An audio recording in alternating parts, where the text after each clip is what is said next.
কেউ পালন করত না, তাদের কোনো কেউ ছিলই না তখন। এমন এক সময় চলে এলো যারা আজকে বঙ্গভক্তি দিবস করছে, আমরা করছি তার কাউন্টার করার জন্য ওরা করল। আপনারা জানেন পুরো টোটাল বামফ্রন্টের পিরিয়ড আমরা কালা দিবস পালন করছি, কেউ তখন কোনো কিছু করত না। তো বন্ধু, যারা প্রশাসনের লোক আছেন, যারা আজকে এখানে এসেছেন, এটা কোন রকম ভাবে রাজনৈতিক এখানে কোনো বক্তব্য নাই, রাজনীতির দলও আমরা করি নাই। যারা রাজনীতি করছেন, আপনাদের কাছে আমাদের আবেদন, বর্তমানে এখানে শাসন ক্ষমতায় আছে টিএমসি, সেন্ট্রালে আছে বিজেপি, আরো বিভিন্ন দল আছে যেমন সিপিএম, কংগ্রেস। বন্ধু, আমরা এখানে চাইছি এই যে পুরুলিয়ার শোষণ, বঞ্চনা, অবহেলা, অবজ্ঞা, এটা কিন্তু হয়েই আসছে। আর আমরা ভাবছি বোধহয় এটা আমাদের ভাগ্যই বটে। এটা আমার বহুদিনের বক্তব্য, বামফ্রন্টের তখন ভরা যৌবন, ওদের বিরুদ্ধে কথা বলার দম ছিল না। কারণ কত লোকের কামিন বন্ধ, মুনিশ বন্ধ, ধার রুয়া বন্ধ, বিভিন্ন রকম ভাবে মিছিল মিটিং হচ্ছে। আমরা কিন্তু সেই সময় বাঁচাইছি বহুত লোককে। আমরা কারা হাল, গরু হাল লেগে কামিন মুনিশ দিয়ে বহুত লোকের চাষবাড়ি করে দিয়েছে। আমাদের লোক তখন যেত এদিকে নামাল খাটা, কয়লা খাদানে কাজ করা, আর এখন যেটা যাচ্ছে ভিন রাজ্যে কাজ করা, এটা ছিল না। রাজস্থান বা বিহারে বা দিল্লি বা সুরাট, গুজরাট, চেন্নাই, মাদ্রাজ, এটা তখন অত ছিল না। তখন ছিল নামাল খাটা, বহুত গাড়ি আসতো, এখানে লেবারকে নিয়ে যেত, নামাল খাটতে যেত। তা আমরা এইখানে বলেছি যে চাকরি, যেমন প্রথম আমাদের উদাহরণ ছিল একটা, যে সাঁওতালডির বিজলি যাবে হাওড়া, কলকাতা, 24 পরগনা, আর রামকৃষ্ণ মিশন সৈনিক স্কুল পড়বে বাবুদের ছেলেরা, আর চাকরি হবে উয়াদের। আমাদের কোনটা হবে? কোন রাজনৈতিক দল না সিপিএম বুঝেছে, না কংগ্রেস বুঝল। তখন ছিল ওদের শরীফ ফরওয়ার্ড ব্লক। বাগমুন্ডিতে যেটা হাইড্রেল হচ্ছে, প্রথমে 40 জনের চাকরি হয়েছে ওইখানে। আর গাদা গাদা প্রমাণ আছে, বামফ্রন্টের সময় একবার 85টা মেয়া ছেলের চাকরি হইল, একটিও কিন্তু পুরুলিয়া ছিল না, একটিও ছিল না পুরুলিয়া। যেমন 2017 সালে প্রাইমারি টিচার আইল 1000-এর মধ্যে 800 আইল পূর্ব মেদিনীপুর থেকে, রকা রকা। আচ্ছা, আপনি যেহেতু রাজনীতি করেন আর যেহেতু দাদার পার্টি করেন আর দাদার জিন্দাবাদ করেন, একটা লোকও প্রতিবাদ করল না। আমি শান্তিরাম মাহাতোকে বলেছিল, শান্তি বাবু, তুমি মিছাই হলেও বলো, সত্যি বলবে না, মিছাই বলো। কিরকম? যে আমার এমএলএরও দরকার নাই আর আমার মন্ত্রীও দরকার নাই, আমি রিজাইন দিয়ে দিচ্ছি, সব বন্ধ হয়ে যেত, সব বন্ধ হয়ে যেত। কিন্তু পুরুলিয়ার ভাগ্য এত খারাপ, ওরা যেমন আইলো বহে আইলো আর বহে চলে গেল, সব স্কুল ফাঁকা পড়ে আছে। এই যে পুরুলিয়ার ভাগ্য।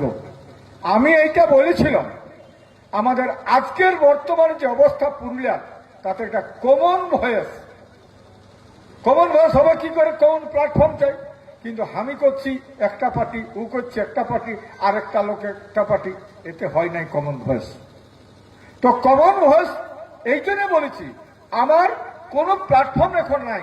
আমি আদিবাসী কর্মী সমাজ করি, আদিবাসী কর্মী সমাজ করি আমার নিজস্ব জাতিসত্তা বাঁচাবার জন্য। কিন্তু তার সঙ্গে আমার সব সময় I want to inspire all community, প্রত্যেকটা জাতিকে আমি বলতে চাই তুমি তোমার জাতিসত্তা বাঁচাও। প্রত্যেকটা জাতি কমিউনিটি যদি নিজের নিজের জাতিসত্তা বাঁচায় তো ভারতবর্ষের যেটা ইন্ডিয়ান কনস্টিটিউশন, ফেডারেল স্ট্রাকচার, ভারতের রাজনৈতিক কাঠামো আরো কিন্তু শক্তিশালী হবে, আমার পুরা দৃঢ় বিশ্বাস আছে। আমি এটা এই জন্য আমার মিটিংয়ে এখানে তো গোয়ালারাও আছে, আমার মিটিংয়ে আমি দেখতে পাচ্ছি এখানে আনসারিরাও আছে, আমার মিটিংয়ে দেখছি এখানে শহীদরাও আছে দেখতে পাচ্ছি। তাহলে বিভিন্ন জাতের লোক আছে থাকে। পরিষ্কার কথা, এই কিছুদিন আগে মিটিং পাইরাই গেল, বিরাট মিটিং পাইরাই গেল। অনেক লোকে বললো এটা দিদি ডাকলেও হবে নাই আর দাদাই ডাকলেও হবে না। এত লোকের মিটিং করলি, কিছু ক্লেচ্ছা ঘটনা হয়ে গেল। পুলিশেরা কিছু, ওটা আমরা বলেছিলি যে পুলিশের বিরুদ্ধে মিটিংটা, এটা ঘটনা বলছে। কেউ যদি কাকুর টেকায় আর কেউ কাউকে যদি বাধা দেয় তো মানুষের উৎসাহটা বেশি বাড়ে।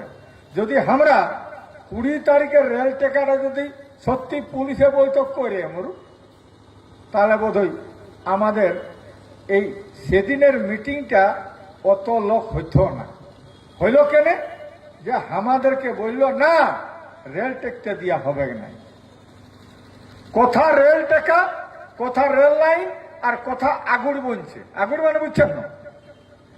আমার রেল লাইন আছে কথা, আর ব্যারিকেড হচ্ছে 60 কিলোমিটার, 50 কিলোমিটার, 100 কিলোমিটার ধরে ব্যারিকেড। মানে কত বড় ষড়যন্ত্র। তার মানে কর্মীর জাতিসত্তা থেকে যেন এরা না পায়। তা আমার একটা আবেদন, টিএমসি এক কর্মী নেতা আছে না নাই, বিজেপি এক কর্মী নেতা আছে না নাই, সিপিএম এক কর্মী নেতা আছে না নাই, আমাদের প্রত্যেকটা দলেই কিন্তু কর্মী নেতা আছে। তো কর্মী নেতাদের বিষ নাই কেন? একটা নেতাও কিন্তু মাথা তুলে বলল নাই যে পুলিশরা এটা খারাপ করছে, না বলল বিজেপি, না বলল টিএমসি। আমি ডাকিয়েছিলি ঝাড়খণ্ডের নেতারাকে কেনে না, ওখানে যে বন্ধটা হইল রেল টেকাটা, ওখানে সুদেশ মাহাতো ডাইরেক্ট নামে ছিল, ওর এমপি নাম ওঠে, এমপি নাম সিপি চৌধুরী, ও ডাইরেক্ট নামে ছিল। আর নগেন্দ্র মাহাতো ও বিজেপি করে, ও নামে ছিল। আর আমাদের জয়রাম ভাই ইও নামে ছিল। তো এরাকে সবাইকে আমি ডাকিয়েছিলি ওই জন্যে। কিন্তু কেউ আইলো, কেউ কারো কোথায় নাই আইলো, কারো কোনো অসুবিধা হইলো, কাটা নেতায়ও না বললো আমরাকে এটা ভুল হয়েছে আমাদের সরকারের, কেউ কোনো বলল না। আমার কথা ছিল যে টিএমসি আমাদের বৈঠক হয়েছে বারবার, মুখ্যমন্ত্রীর সঙ্গে 3 বার বৈঠক হয়েছে। উনি আমাদের গত নির্বাচনে বলেছিলেন যে কুর্মীর বিষয়টা সার্ভে হচ্ছে, আমরাও কিন্তু ছিলাম। সার্ভে হচ্ছে, সার্ভেটার কোনো হইল নাই, নাই তো 20 তারিখের রেল টেকাটা বন্ধ হয়ে যেত। আমি চ্যালেঞ্জ করে বলছি, রেল টেকাটা বন্ধ হবার জন্যই কিন্তু 2 মাস আগে চিঠি পাঠানছিলি, যদি ডাকে তো বন্ধ করে দিই। আমাদের খায় নাই কাম নাই। ওই যে দুর্গা পূজার সময় রেল টেকা কেনে হচ্ছে, কিছু লোককে সুরসুরি দিয়া হইল। কে সুরসুরি দিল সেটা পুলিশরা ভালো করে জানে। নাগরিক কমিটি করা হইল, আর কাউকে টাকা পয়সা না দিল ব্যবস্থা করে বলা হইল কর্মীর বিরুদ্ধে কেস করা হোক, যাতে 20 তারিখে রেল টেকা করতে না পারে। তো বন্ধু মনে রাখবেন, সত্য কখনো চাপা থাকে না।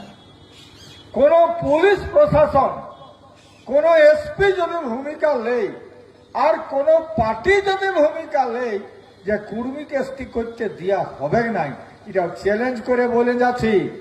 আর অজিত মাহাতো বাঁচে থাকে কর্মীকে এসটি করে যাবে। পৃথিবীর ইতিহাসে কোন রাষ্ট্র ক্ষণেকের জন্য, কিছুদিনের জন্য, কয়েক বছরের জন্য, আমরা জানি নেলসন ম্যান্ডেলাকে 27 বছর জেলে রেখেছিল। আমাদের 46 লোককে না 51 লোককে জেহেল দিল। এই জেহেল নিয়ে জানা দরকার, ওটা শুধু নহে, মারার হয়েছে কত।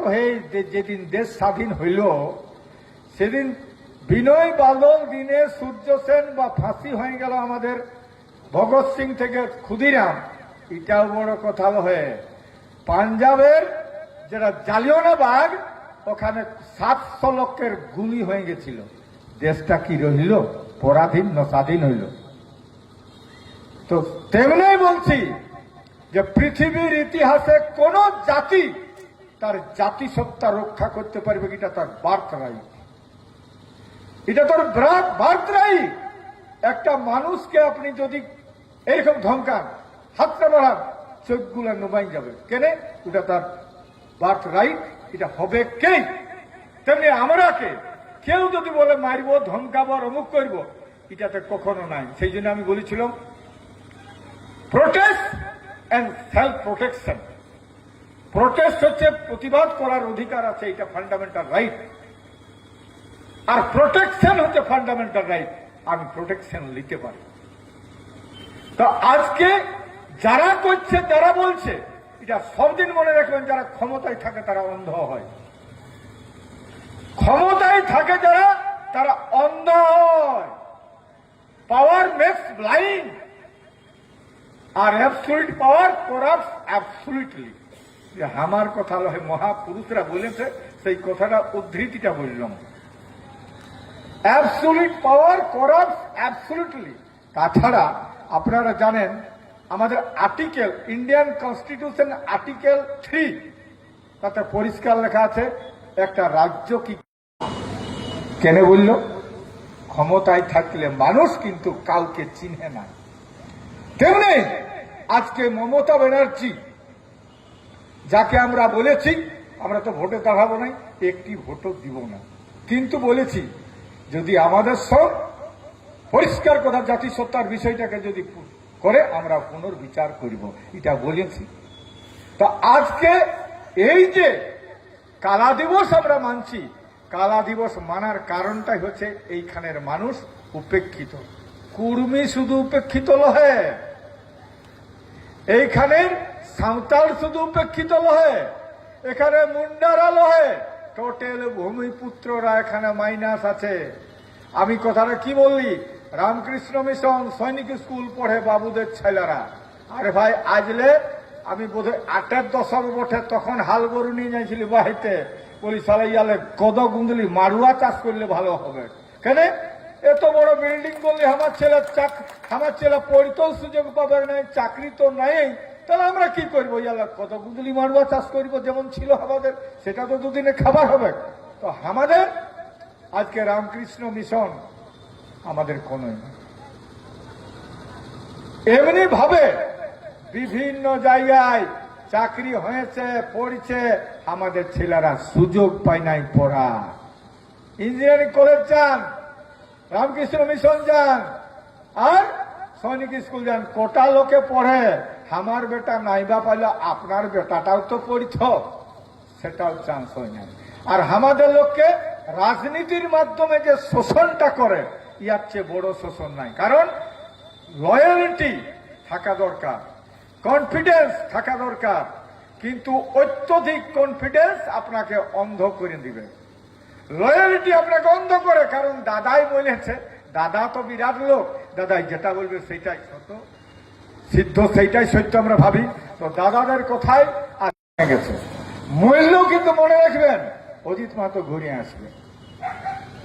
এটা পৃথিবীর ইতিহাস বলছে এইটাই।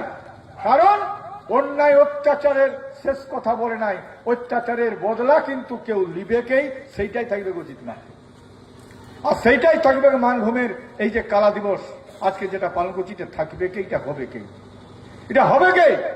তো আজ আপনাদের কাছে আমি বলছি সেইটাই, যে এই যে শোষণ, বঞ্চনা, অবহেলা, এই অবহেলার পরিষ্কার কথা, এই অবহেলার কিন্তু বদলা চাই, অবহেলার অবসান চাই, এইটাই আমাদের কথা। আমরা রাজনীতি করতে আসি নাই, ভোট বাড়াতে ভোট কমাতে আসি নাই কাউকে, ভোট বাড়াতে ভোট কমাতে কারো আসি নাই। আপনি রাজনীতি করুন, কিন্তু আপনার রাজনীতিটা সঠিক হোক। আপনার রাজনীতি সঠিক হোক।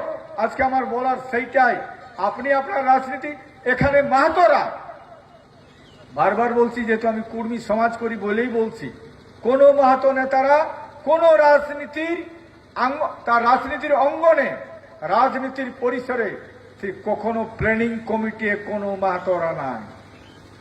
কোন পার্টিতে মাহাতোরা তার দলে সেখানে প্ল্যানিং কমিটিতে নাই, যেখানে নীতি নির্ধারিত হয়, নীতি নির্ধারণ হবে, সেটা করিবার ভরসা নাই। আমরা শুধু জিন্দাবাদ করি, বিধানসভায় যাই হাত উঠাই চলে আসি, কেউ লোকসভায় যায় হাত উঠাই চলে আসি।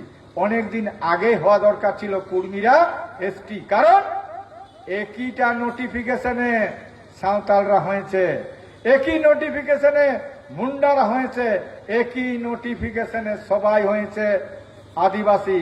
আর 550 নম্বর 1913 সালে পার্লামেন্টের বিলে কার কার নাম আছে?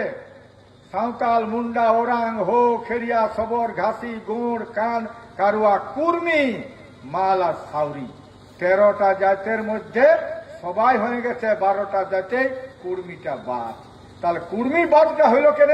কুর্মী নেতারা সত্যিকারের কোনো জানে নাই রাজনীতির, ওদের রাজনীতির সিট বাঁচাবার জন্য ওরা আমরাকে টিকিট দেয়, আমরা ভোটে জিতি, আর আমরা যাই বিধানসভায়।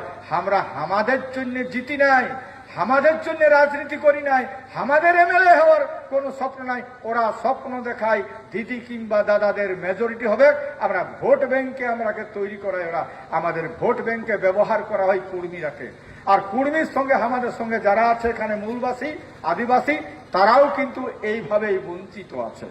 তো দাদারা, আমাদের কথা সেইটাই, বিজ্ঞান আর সায়েন্স কিন্তু কেউ ঢাকাতে পারবেন নাই, স্থান কাল পাত্রভেদে তার রূপায়ণ, তার সবকিছু হয়। তো আমার কথাটা এই জন্য বলছি, পৃথিবীতে কোথাও শোষণ বঞ্চনা হলে তার বিরুদ্ধে লড়াই হবে কে? ফ্রান্সে হয়েছে বিপ্লব, ফ্রান্সে বিপ্লব হয়েছে, কম্বোডিয়া হয়েছে, ভিয়েতনামে হয়েছে, আজও বিপ্লব চলছে। তবে কোথাও কোথাও দাদাগিরি, রাষ্ট্রেরও দাদাগিরি চলে। যেমন গায়ে কারো দাদাগিরি চলে, পার্টিও দাদাগিরি হয়, যখন বেশি জিতে তখন দাদাগিরি চলে, তেমনি রাষ্ট্রের আজকে দাদাগিরি চলছে। বিশ্বে আপনার খবর দেখুন, সব দাদাগিরি করছে, কোথাও টাটকাই যুদ্ধ চালাচ্ছে, এমনও হয়। তো বন্ধু, আজকে আমরা আদিবাসী কুর্মী সমাজ এইখানে কালা দিবস পালন করছি। কালা দিবস পালন করছি মানে এখানে ভাববেন নাই যে কুর্মী জাতি, কুর্মীর জন্যই বলছি। এখানে আমি বলছি জাতিসত্তার জন্য, আমি বলছি শোষণ বঞ্চনা বলার জন্য। এখানে চাকরি, সবকিছু ব্যাপারে অনেক বঞ্চন আছে। আজকে বলুন দেখি, এই যে হাসপাতাল পুরুলিয়ার হাসপাতাল থেকে উঠাই পাঠাই নিয়ে যাবার ষড়যন্ত্র চলছে, চলছে রে নাই বলুন? হ্যাঁ বলুন।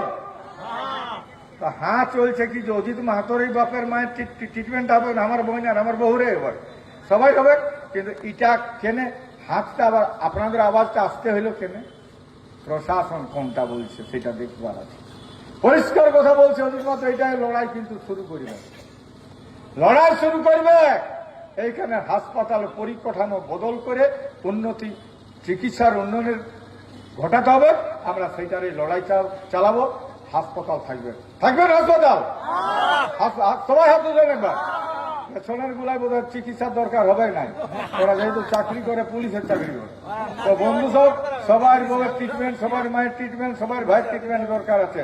আজকে এইগুলোর ব্যাপারে তো আমি বলি কমন ভয়েস কোনটাকে বলে, এটাকে কমন ভয়েস বলে। আপনাকে মিনিমাম রিকোয়ারমেন্ট হচ্ছে মানুষের খাওয়া, পড়া, বাঁচা, ট্রিটমেন্ট, শিক্ষা, এইটা মিনিমাম রিকোয়ারমেন্ট। তো মিনিমাম রিকোয়ারমেন্টের জন্য হাসপাতাল থাকবে, এটার হাত উঠাতেও অনেক লোকের ডর লাগছে। তো বন্ধু, লড়াই করব, আপনারা থাকবেন লড়াইয়ের সাথী হিসাবে। আর একটা কথা বলে যাচ্ছি, এলএসএস যে ভুলটা করেছে, এলএসএস ভুল করে এখানে আমাদের লোক ওই যে অন্ধ আনুগত্য মানুষকে, অন্ধ আনুগত্য মানুষ কিভাবে অন্ধ হয়, তখন লাবণ্য প্রভা দেবী, অরুণ ঘোষ রায় ছিল মালিক এখানে, ওরা পালাই এসেছে বাংলাদেশে। আর বাংলাদেশে এসে যদি অত বড় বীজ ছিল, আর এই সূর্য সেন ফাঁসি হয়েছে। সূর্য সেন লড়াই করেছিল কেন? চট্টগ্রাম অস্ত্রাগার লুণ্ঠন করেছিল সূর্য সেন। আর এরা যারা এসেছিল এখানে মাস্টারি করতে এসেছিল, কেউ চাকরি করতে এসেছিল, আর তারপরে ওখানে পালাই এসে চাকরি করে আর নিজেকে এখানে প্রতিষ্ঠা করলো আমি এখানে মানভূম জননী। কত বড় লজ্জা! আর যে পেপারটাই লিখলো, যে কলমটা চালালো, তার একটুকু লজ্জার বিবেক বাঁধল নাই। আমি কি করে লিখবো? আরে মা কিছু হাসে, ডিম পাড়ে আর নিজের ডিমটা খায়, মুরগিও ডিম পাড়ে নিজের ডিমটা খায়। মানুষ কি করে নিজের ছেলেকে কেউ মারে? মানভূম নাম ছিল, সেই মানভূমকে শেষ করলো, খতম করলো, আর মানভূম জননী হয়। কি করে মানভূম জননী হয়? একটুকু বিচার বিশ্লেষণ নাই। রাজনীতি করুন, রাজনীতির মতন করে করুন। পলিটিক্স করুন, পলিটিক্স হচ্ছে একটা উচ্চ হৃদয়বৃত্তি। রাজনীতির মানেটাই আমরা বুঝছি না। রাজনীতি মানে দেখবেন কোনখানে কিছু মিছা কথা বলছে কিংবা দাবি জানাচ্ছে, তুই এটা রাজনীতি করলিস, এটা রাজনীতি করলিস। মানে রাজনীতি হচ্ছে বাধা দেওয়া কিংবা বিরুদ্ধে বলা কিংবা না মানা, সেটাকে রাজনীতি করে। রাজনীতি তা নয়। রাজনীতি হচ্ছে উচ্চ হৃদয়বৃত্তি। রাজনীতি হচ্ছে মহত্তর একটা গুণ। কিন্তু আজকে রাজনীতির ডেফিনেশনটাই চুলহায় ঢুকে গেছে। রাজনীতির ডেফিনেশনই নেই এখন। আরে রাজনীতি করবো, মানুষের জন্য করবো, দেশের জন্য করবো, সমাজের জন্য করবো, সেখানে কোনো বিভেদ থাকবে না, বিভেদ কোনো থাকবে না। আজকে আমরা যেমন জাতিসত্তার কথা বলছি, তো অনেক লোকে বলছে জাতপাত। জাতপাত কোনটা হচ্ছে? একটা জাত আর একটা জাতকে ঘৃণাব্যঞ্জক কথা বলবে, একটা জাত আর একটা জাতকে নিন্দা করবে, একটা জাত একটা জাতকে অবমাননা করবে, সেইটা হচ্ছে জাতপাত। এখানে কোনো জাতপাতের সব নাই। আমার সঙ্গে বিশেষ করে অজিত মাহাতোর সঙ্গে, আদিবাসী কর্মী সমাজের সঙ্গে কোনো জাতপাতের প্রশ্ন নাই। আমার কাছে সবাই আছে, সবার কাছে আমি যুক্তি দিই, সবার কাছে যুক্তি লি। তো এখানে আমরা আগামী দিনে যে প্রোগ্রাম আছে জানিয়ে রাখবেন। নেতৃত্বের কাছে আমার আবেদন একটা, 8 আর 9 নভেম্বর আমাদের প্রত্যেকটা ব্লক থেকে 10 জন করে আমাদের কর্মী যাবে। 400 টাকা ডেলিগেট ফি আছে। আমাদের 8 আর 9, 8 তারিখের দুটাই শুরু হবে। আমাদের মিটিং হবে রীতাশ্রী লজে, রাঁচিয়ে, মানে বুটি মোড়ের আগেটাই বসে। তো আমাদের থাকবে বেঙ্গল থেকে